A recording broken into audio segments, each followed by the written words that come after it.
महाराष्ट्र राज्य वीज कंत्राटी कामगार संघटनेने विविध मागण्यांसाठी धाराशिव येथे बेमुदत उपोषणाला सुरुवात केली आहे। हे आंदोलन धाराशिवच्या अधीक्षक अभियंता कार्यालयासमोर करण्यात येते। यावेळी आंदोलकांनी घोषणा देऊन परिसर दणाणून सोडला। जे कामगार सध्या कामावर आहेत त्यांना त्याच ठिकाणचे नियुक्तीचे आदेश द्यावेत।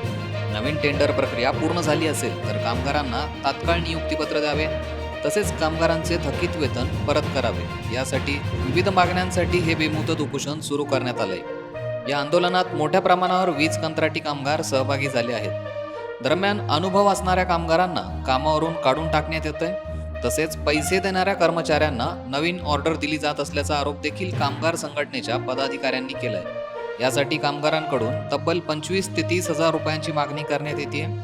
जोपर्यंत मागण्या पूर्ण होत नाहीत तोपर्यंत आंदोलन सुरूच राहणार असल्याची माहिती वीज कंत्राटी कामगार संघटनेचे पदाधिकारी सुशील उपळकर यांनी दिली। उस्मानाबाद जिल्ह्यातील सर्व वीज कंत्राटी कामगारांचे जे काही प्रलंबित प्रश्न होते ते प्रलंबित प्रश्न ESIC आणि पाठीमागील पेमेंट राहिलेलं होतं त्या पेमेंट किती राहिलेलं आहे तर किती पेमेंट आणि ESIC कार्ड सगळ्या कामगारांना मिळावं याकरिता आपण 21/24 रोजी शासनाला परिपत्र दिलेलं होतं आणि कार्यालयाला परिपत्र दिलं होतं आणि आपण पाठीमागच्या उपोषणासाठी तुझी मिटिंग घेऊन आपण ते स्थगित केलं, परंतु त्यावेळेचे जे काही विषय आपले होते ते कुठल्याही पद्धतीचे मार्गी लागले नाही।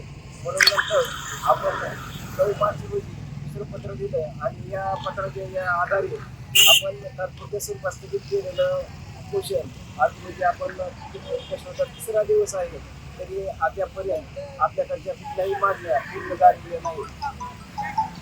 सर्वात मुख्यतः म्हणलं तर कामगारांची जी काही आर्थिक पिळवणूक होती ती टेंडर निविदा तर 6 महिन्यात 1 वर्षाला सर्व्हिस निघायची, पण त्या निविदेमध्ये एकतर रोख रक्कम ऑर्डर घेताना द्या किंवा महिन्याला 2,000 3,000 रुपये महिना द्या अशी कंत्राटदाराची मागणी आहे।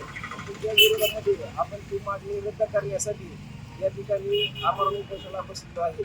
म्हणजे आपण वीज कंत्राटी कामगाराचा अपघात झाला, कुठला विमा झाला तर त्यांना कुठल्याही पद्धतीचा विमा मिळत नाही किंवा त्या कामगाराला आर्थिक मदत मिळत नाही। त्यासाठी ESIC कार्ड त्यांना मिळणं अत्यंत आवश्यक आहे। जी मागणी आपल्याला ती चालू आहे त्या मागणीसाठी पण आपण या ठिकाणी उपोषणाला बसलेलो आहे। आणि प्रलंबित प्रश्न जे आहे त्यामध्ये बऱ्याचशा कामगारांना पेमेंट आणखी अद्यापर्यंत मिळालेलं नाही आणि प्रत्येक कंत्राटदार आला कंत्राटदार एजन्सी प्रत्येक कामगारचं कुठल्या ना कुठल्या तरी महिन्यातलं पेमेंट थकीत ठेवते।